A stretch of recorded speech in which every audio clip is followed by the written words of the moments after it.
bueno, hay varias cosas que conversar con nuestro invitado de hoy. Entre otras, bueno, en qué consisten los cambios en la política nacional de seguridad y la agenda estratégica del mismo tema. Y finalizó su interpelación también durante los últimos días. Y hay varios temas noticiosos relacionados con la entrevista que ahora mismo voy a presentar. Aquí en cabina se encuentra el ministro de Gobernación, Francisco Jiménez. Ministro, buenos días. Muy buenos días. Un saludo a todos los que nos escuchan. Bueno, empecemos por lo inicial. Política Nacional de Seguridad 2024 y Agenda Estratégica de Seguridad 2024. Yo pensé que me había confundido, que sí. Yo pensé que iba a ser 2025. Cuéntanos por qué 2024. 2024, porque precisamente el periodo del presidente Bernardo Arévalo comienza en el 2024 y finaliza en el 2027. 2028 en sentido estricto, los 15 primeros días de 2028. Entonces se plantea la Agenda 2024 como la perspectiva de punto de partida 2024 de lo que sería la implementación de la política. La Ley Marco del Sistema Nacional de Seguridad mandata al Consejo Nacional de Seguridad de generar lo que llamamos técnicamente documentos estratégicos. Uno de ellos es el más general, es la Política Nacional de Seguridad. Tenemos la agenda de riesgos y amenazas y la estrategia de seguridad. Ahí se baja a otro tema que es el plan de seguridad, que ya es operativo y es más concreto.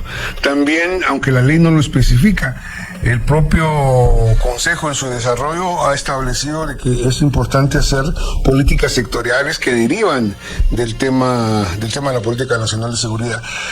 La política sectorial, digamos, más evolucionada en términos técnicos, digamos, es la Política Nacional de Defensa, que está a cargo del Ministerio de la Defensa y que normalmente la actualizan cuando se actualiza la Política Nacional de Seguridad. En pocas palabras, la Política Nacional de Seguridad no es una cosa nueva. Es una actualización de acuerdo a la agenda de riesgos y amenazas. ¿Y qué actualización es la que usted podría destacar más? Básicamente hay dos temas importantes ahí, y uno de ellos es que hay un enfoque de identificar los riesgos y las amenazas.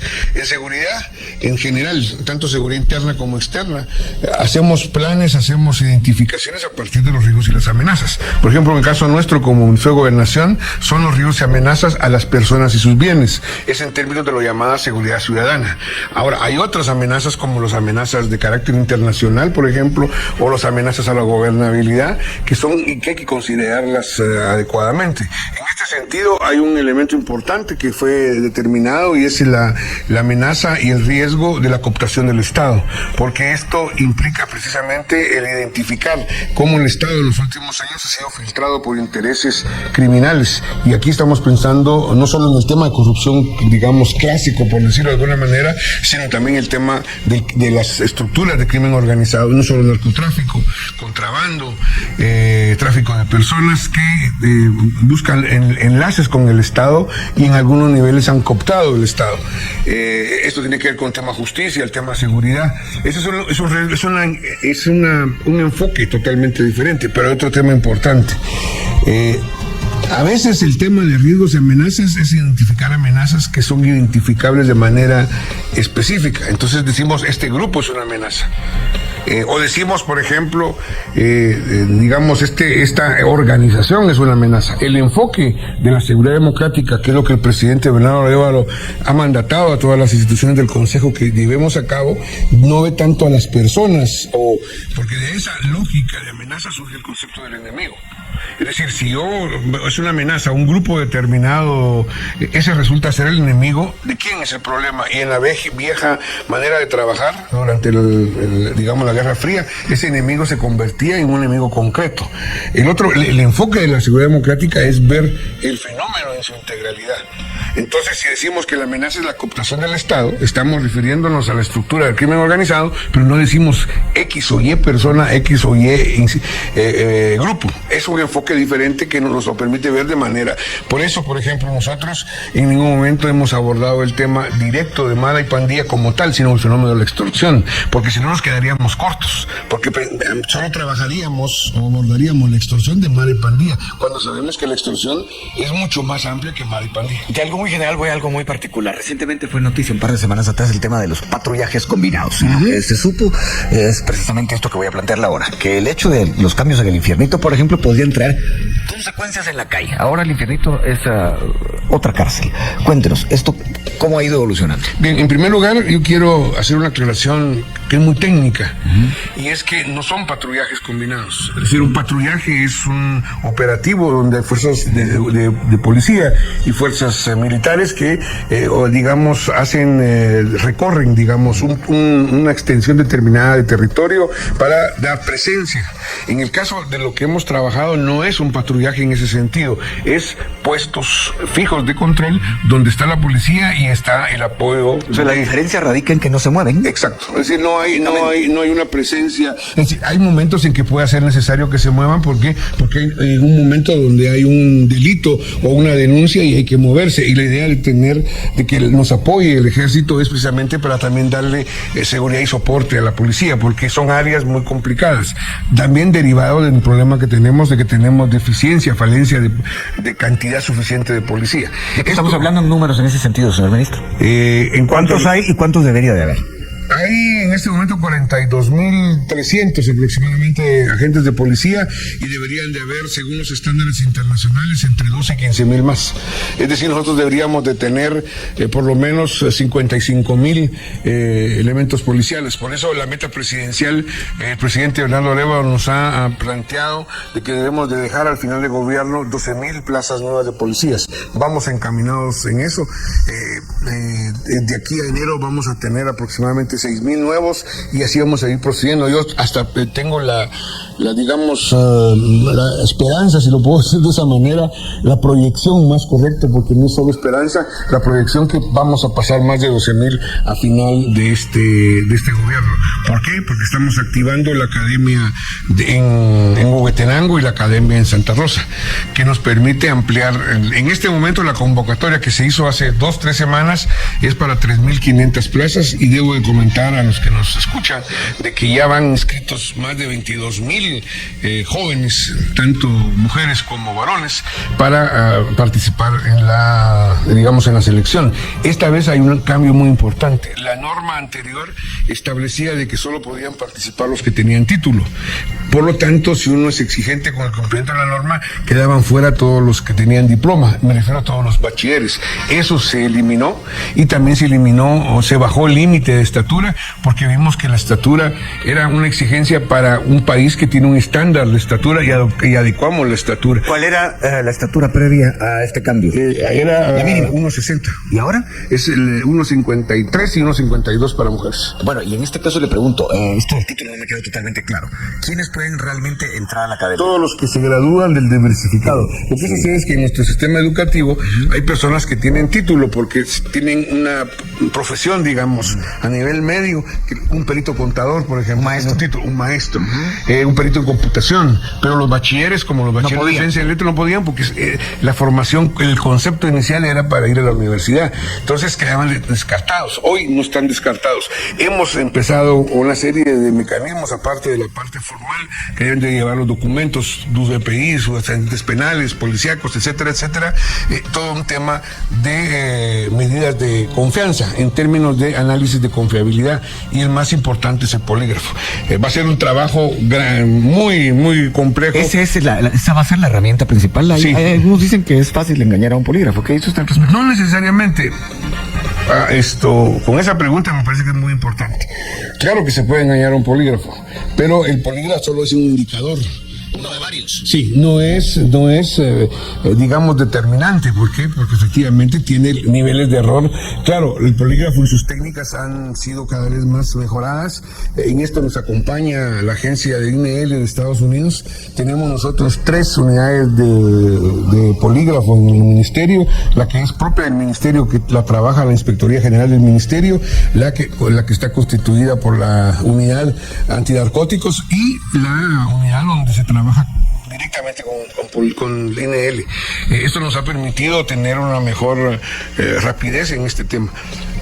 Cuando, digamos, el polígrafo también se ayuda de las entrevistas psicológicas para el establecimiento de perfiles.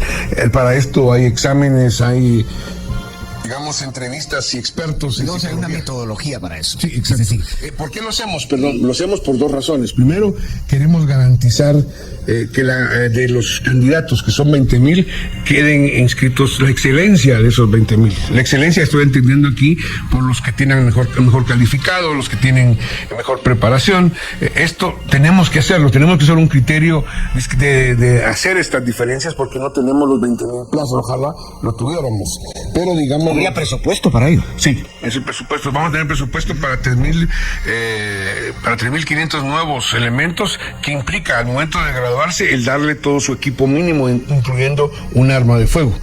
Otra variante importante es que en esta cohorte esperamos formar también en el manejo de motocicleta. Que ellos ya salgan con su licencia, al graduarse de policías, con su licencia de motocicleta. Todos los graduados ya con licencia. Ese es el objetivo. ¿Por qué? Porque en temas de movilidad, como no tenemos suficiente policía, le tenemos que apostar a la movilidad. Y estamos en los resultados que nos está dando el grupo especial contra las extorsiones, que son 2 policías en una moto, ha demostrado que tienen eficiencia, capturas más rápido, se cubren más rápido. Contra las extorsiones. Sí, es especial contra las extorsiones. Y entonces descubrimos o reafirmamos un concepto de que la movilidad es mucho más efectiva con motos que con patrullas. Voy a volver por un momento a un aspecto que me llamó la atención, para ser exacto, porque me parece que eso revela mucho del país. Esto de tenerle que bajar la estatura mínima a la exigencia para ser policía, ¿qué refleja del país, ministro?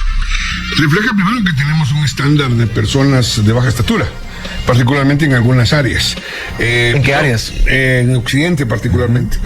Esto puede tener muchas explicaciones. Yo no soy experto, pero algunos hablan del tema de la pobreza vinculado a la alimentación, etcétera, etcétera. Es decir, y también hay que recordar que somos una sociedad con perfiles variados de estructuras somáticas, digamos, de cuerpos diferentes. Entonces, nosotros tomamos esta decisión con los comandos, precisamente porque en todas las policías del mundo ya se eliminó, casi en todas, no en todas, pero en la mayoría, ya se eliminó el requisito de la estatura. ¿Por qué razón? Porque la estatura no es un impedimento o una característica importante para ser policía. Para algunas actividades probablemente, pero para eso... ¿Actividades como cuáles? Por ejemplo, algunos grupos, por ejemplo, de fuerzas de tarea especiales, digamos, contra el narcotráfico, necesitan personas de una cierta constitución física. Pero, digamos, no significa que una persona que tenga una estatura en el estándar pequeña no vaya a tener la capacidad de poder movilizarse. Es decir, hay personas de baja estatura que son efectivamente suficientemente fuertes para poder responder con fuerza en una situación requerida. Todo depende del entrenamiento, un poco de la personalidad, como se forma el policía, que en pocas palabras la estatura no es... O sea, usted dice que eso en el mundo ya se eliminó como un estándar. Sí, así es. Sin embargo, digamos, en otros países... Todavía hay algunos países que requieren una estatura... Digamos que eso no lo ven como un hecho que tenga que preocupar a la hora de reclutar. Sí, esa porque una estatura alta es el promedio. Esa es la evaluación, claro. En algunos lugares la gente quisiera ver a alguien grande y fuerte que siente que puede darle más seguridad, pero no necesariamente. Yo pinto de temas que pasan desde la interpelación que ya terminó en el Congreso y también de la entrega del Infiernito en su nueva versión de Renovación 1. Creo que por ahí podríamos empezar, ministro. ¿Qué es exactamente lo que se entregó y qué implica eso para la seguridad del país? Bien, lo que implica fundamentalmente es que tenemos un objetivo estratégico mandatado por el presidente Arévalo en materia de seguridad, y es recuperar el territorio y recuperar el control del sistema penitenciario. ¿Esto por qué? Porque en este segundo punto, estratégicamente, sabemos que la mayoría de los delitos de alto impacto a la sociedad, como es la extorsión, que es una de nuestras prioridades, pero también el sicariato, el secuestro, aunque los casos son menores en comparación a otros años, siguen siendo en gran medida organizados, coordinados desde los centros penitenciarios. Retomar el control del sistema es entonces una prioridad de tipo nacional para que estos crímenes que se cometen organizados desde las cárceles vayan disminuyendo. Podemos trabajar mucho en policía, podemos trabajar en inteligencia, podemos hacer muchos temas, pero si no controlamos esto, el trabajo siempre va a ser poco lo que logremos como resultado. Entonces, controlar el sistema, ¿qué significa? Significa eso, ir y sacar a los privados de libertad de un centro y constituir los criterios de seguridad que deben de tener para que los privados de libertad no puedan cometer esos delitos. ¿Y por qué temían ustedes que podía haber reacciones o implicaciones en la calle con estos cambios en el Infiernito que ahora se Porque muchos de los, sobre todo en el Infiernito, ahora llamado Renovación 1, habían fundamentalmente miembros del barrio 18. Y esto en su momento pudo haber significado una reacción de violencia en las calles, de venganza en contra del sistema. No sucedió. Sucedió después un aumento que lo estamos viendo medianamente controlado de muertes entre los propios miembros de las pandillas. Aumentó considerablemente porque hubo una crisis, si le podemos llamar así, o un rompimiento de lo que normalmente es el barrio 18. Murieron por problemas, mataron a varios líderes de clicas. Uno de los líderes históricos del barrio 18, el Hammer, murió por razones naturales en la cárcel, y esto generó un rompimiento de lo armonioso de la pandilla, y estos temas se resuelven como normalmente se resuelven los grupos de orden de crimen organizado, con muertes, y esto nos generó en un momento determinado el aumento de las muertes. Pero como todo va combinado con lo que estábamos haciendo, había la probabilidad que estuviera vinculado a ello. Esto no significa que el riesgo esté todavía ahí presente. Ahora, lo que creo que es importante señalar es que hay un problema con nuestro sistema penitenciario. Normalmente hay dos enfoques doctrinales sobre los sistemas penitenciarios: el sistema de castigo y el sistema de rehabilitación.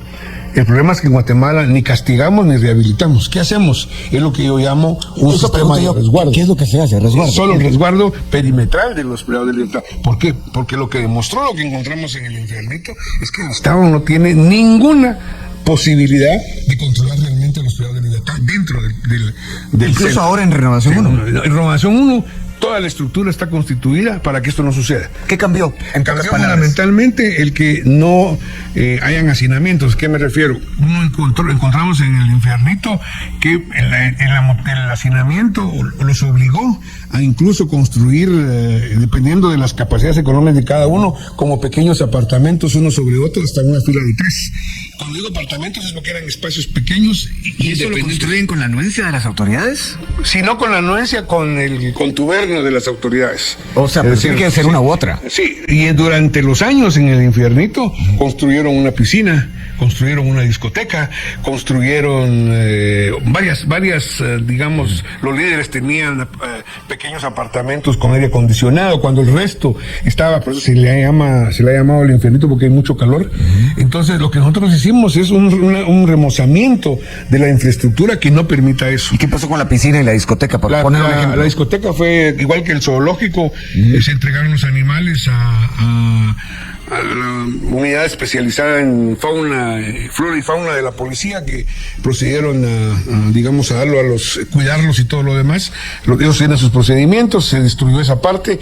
La piscina se convirtió en el área para poner el agua y un depósito de agua que le va a dar, con una bomba que le va a dar agua a la cárcel. Lo que hicimos es precisamente de que hay sectores, dividimos por sectores. Hay un sector, el más grande, que tiene 40 espacios, pero estos 40 espacios, digamos, no están hacinados. Esto es importante. ¿Por qué razón? Porque nos permite un mayor control. Se eliminó toda la posibilidad de conectarse con la energía eléctrica. Dentro de estos sectores no hay posibilidad de conectarse porque no hay lámparas donde puedan sacar alambres. Cuando tomamos el Infiernito encontramos incluso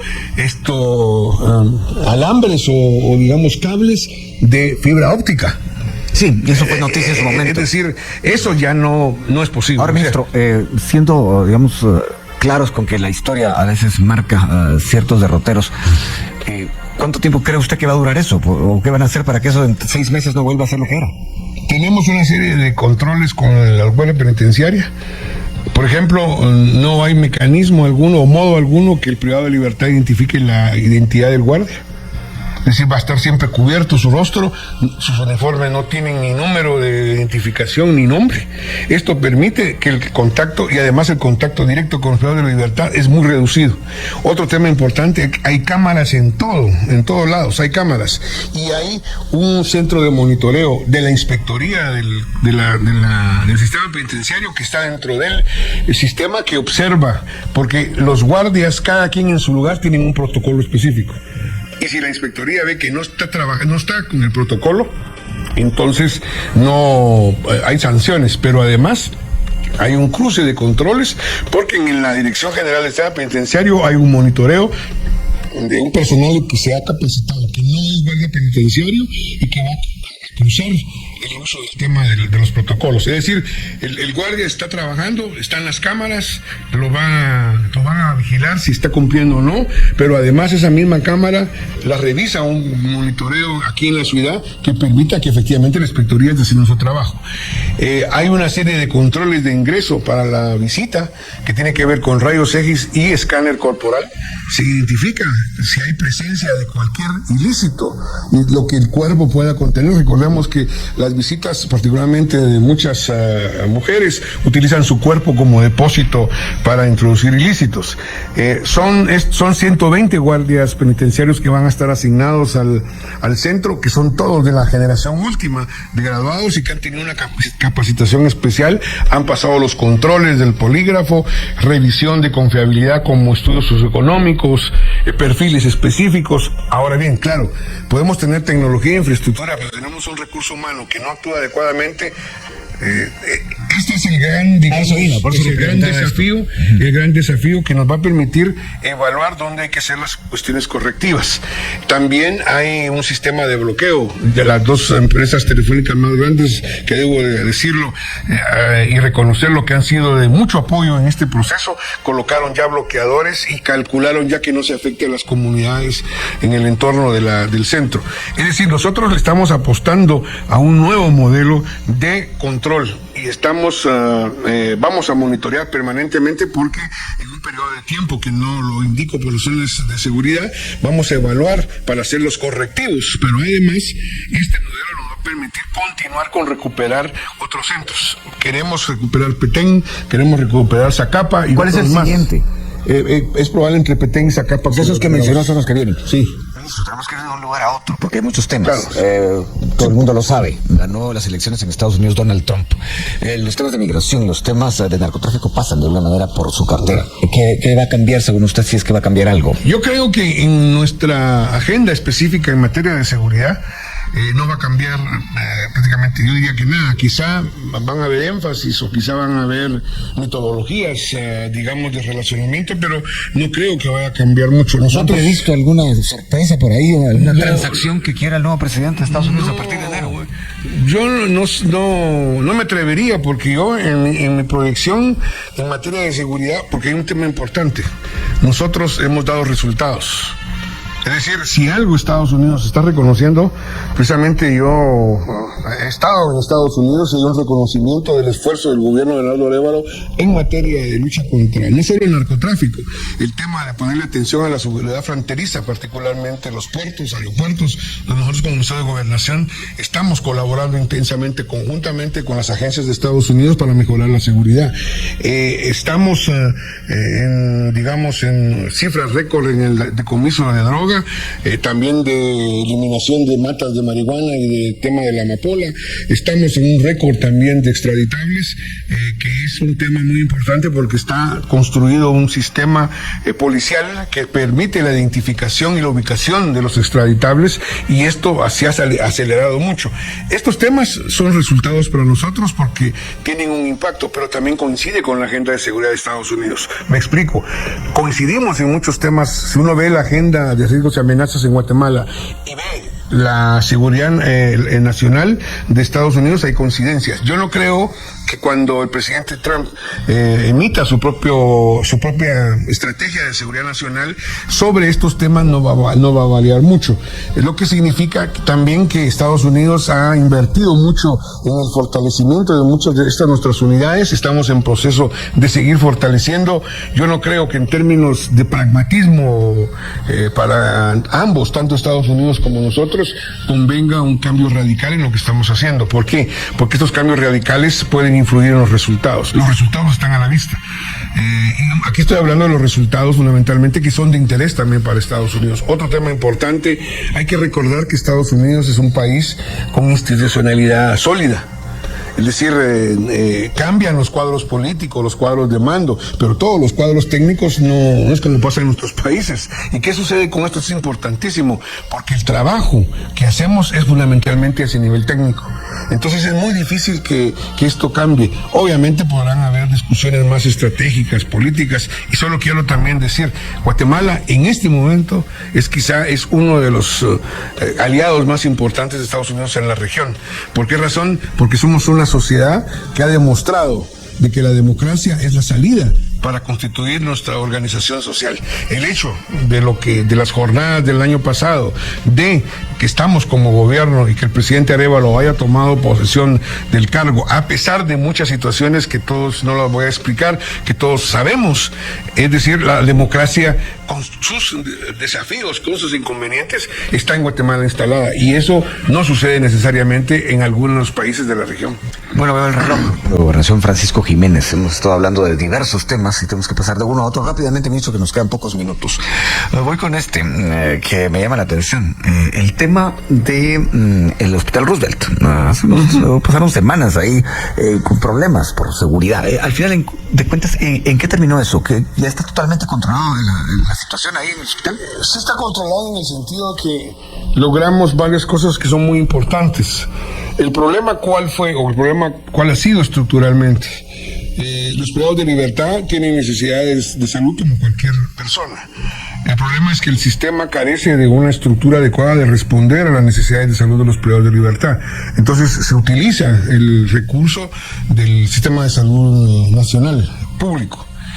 Lo que implica es que el traslado, particularmente de privados de libertad de alto riesgo, implica siempre el riesgo de que hayan problemas de seguridad en los centros hospitalarios. Inicialmente se logró llegar a un acuerdo con el Ministerio de Salud para que los privados de libertad fueran atendidos en una área específica y no se mezclaran con los demás pacientes. Lo que sucede es que en el Hospital Roosevelt sucedieron una serie de amenazas y también de pequeños en estos últimos meses. No me refiero a otros momentos. Recordemos la situación del San Juan de Dios hace unos años, que fue muy dramática, el atentado que hubo ahí enfrente. ¿Cuál es el riesgo y por qué es un riesgo? Porque en la lucha entre pandillas ven en ese momento un punto de vulnerabilidad para agredir a un privado de libertad contrario o para liberar a ese privado de libertad. Entonces, ¿cuál es la primera cuestión que tenemos y nos hemos trazado? Es empezar a constituir un sistema de atención de salud en el propio sistema penitenciario, que no sea necesario la salida del centro hacia un hospital. Esto tiene sus complejidades. Ya lo estamos poniendo en marcha en el Renovación 1. Renovación 1 tiene una clínica con encamamiento, si no recuerdo mal, son 10 o 11 camas, y que van a trasladar en un hospital, sí, solo sí, aquellos casos que sí ameritan y que no los podemos tratar en la clínica que está. Nuestro objetivo es poner clínicas en todos los centros penitenciarios para evitar esto. Pero tenemos también otras medidas que se tomó la decisión de poner grilletes de pies y manos a los privados de libertad que necesiten salir para este tipo de situaciones cuando lo amerita, porque si está grave en una camilla. Eso fue por fugas, ¿verdad? Sí, no podría. Entonces, y lo que es importante es que nosotros estamos siguiendo los estándares de las normas Nelson Mandela. Las normas Nelson Mandela son estándares que se fueron desarrollando en el mundo de cuáles son los criterios mínimos de respeto a la dignidad y los derechos humanos, pero que tengan, garantías de asegurar a los privados de libertad para que no cometan cometan actos ilícitos. El uso de los grilletes adelante, digamos, de las manos y los pies conectados, sus grilletes de la mano con los pies, están de acuerdo a estos estándares. ¿Por qué razón? Porque nosotros tenemos que valorar más en una situación de estas, es un poco feo a veces decirlo, pero tenemos que valorar mucho más la condición de riesgo de las personas que están, digamos, en los hospitales o donde se mueva el privado de libertad. El gran desafío que tenemos en este momento es cómo atender casos de gravedad como el diálisis a los privados de libertad. Estamos negociando, porque este es el término, o no negociando, me corrijo, estamos en pláticas con el Ministerio de Salud para ver si en algunos centros donde hay mayor población poner un centro de diálisis para que las personas privadas de libertad que lo necesiten no tengan que ir, No tengan que salir. Tengan que salir. Eso, tenemos que pasar a otro tema porque veo el reloj y ya realmente estamos cerca del final. Hubo críticas en contra del ministerio, incluso contra usted, por el hecho de que agentes de la DEIC, de la Dirección Especializada en Investigación Criminal, llegaran a la redacción de La Hora para perfilar al periodista Diego España. De algún modo se percibe que esto es una criminalización. Claro. ¿Qué contesta usted al respecto? Bien, aquí hay dos puntos importantes que hay que señalar. Uno es el tema estructural legal con el cual nosotros como policía tenemos que operar, y otro es el caso específico que me señala. En primer lugar, nosotros hacemos este tipo de acciones porque son solicitadas por el Ministerio Público en el contexto de una investigación específica. Las fiscalías tienen asignados investigadores, y estos, por ley, los investigadores son los que hacen operativamente o hacen, digamos, operativizan el tema de la investigación criminal. El perfilamiento de una persona es, digamos, en un proceso de investigación, es una de las primeras prácticas de investigación que se hace.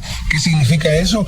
Hay una persona que tiene una denuncia o es parte de un proceso inicial de investigación, y lo que se hace es perfilarlo. ¿Qué significa perfilarlo? ¿Dónde trabaja? ¿Dónde está viviendo? En ese sentido, nosotros como policía y como Ministerio de Gobernación no podemos negarnos a una solicitud del MP. ¿Incluso se están conscientes de que es una criminalización? El problema que nosotros tenemos es que nosotros no somos un ente institucional que califica si está criminalizado o no la situación.